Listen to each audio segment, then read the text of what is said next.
খাজা বানানোর জন্য রাইস কুকারের কাপ দিয়ে প্রায় 3 কাপের মতো আটা নিলাম। আটা নিয়ে একটু স্বাভাবিক পানি আর লবণ দিয়ে দুটো তৈরি করে নিলাম, করে বেশ কিছুক্ষণ রেস্টে রাখলাম। তারপর আটা আর তেল দিয়ে একটা পেস্ট তৈরি করলাম। পেস্ট তৈরি করার পরে দুটো আবার ভালো করে মেখে নিলাম রুটি তৈরি করার জন্য। ভালো করে মলে নিয়ে তারপর টুকরা টুকরা বা লিচি কেটে নিলাম একটা ছুরির সাহায্যে। প্রায় 9 ভাগের মতো করা হলো। সাইডের গুলো একটু ছোট হয়েছে, যেগুলো ছোট হয়েছে সেগুলা বড়, যেগুলো হয়েছে ওগুলোর থেকে একটু কেটে নিয়ে ওগুলোতে অ্যাড করে দিলাম, যাতে প্রত্যেকটা লিচি সেম হয়, যাতে রুটিগুলা একই মাপের হয়। তারপর রুটি বেলে নিলাম। রুটি বেলে নেওয়ার পরে একটা পেস্ট তৈরি করছিলাম যে আটার তেল দিয়ে ওইটা মেখে দিলাম রুটির উপরে, প্রথমটার উপরে। এবার প্রত্যেকটার উপরে দিতে হবে। তারপর কর্নফ্লাওয়ার, মাস্ট কর্নফ্লাওয়ার লাগবে। কর্নফ্লাওয়ার ছিঁড়ে দিলাম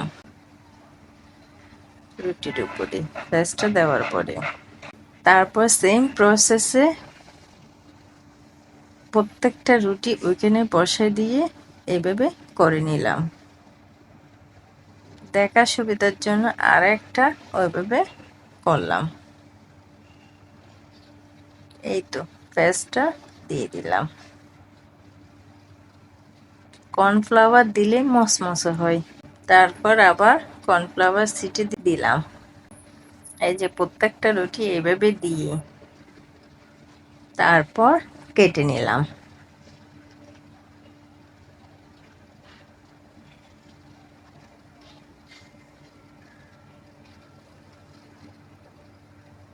এভাবে টুকরা 9 পিস হয়েছে।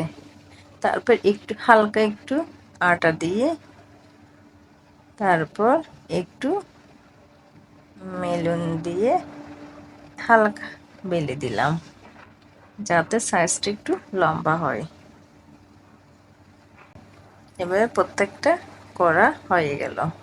তারপর চুলায় প্রথমে একটু শিরা করছিলাম, আধা কাপ চিনি আর 1 কাপ পানি দিয়ে ওইখানে একটু লেবুর রস দিলাম,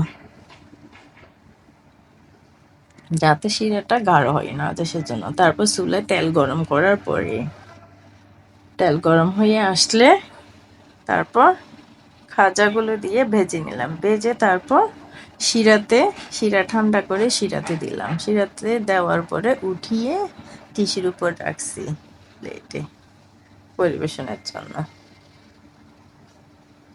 এই তো বাসায় তৈরি করা খাজা। বাজার থেকে কিনতে গেলে কিন্তু এক পিস 10 টাকার মতো হবে, কিন্তু এখানে মাত্র 3 কাপ আটা দিয়ে অনেকগুলো হয়েছে। আল্লাহ হাফেজ।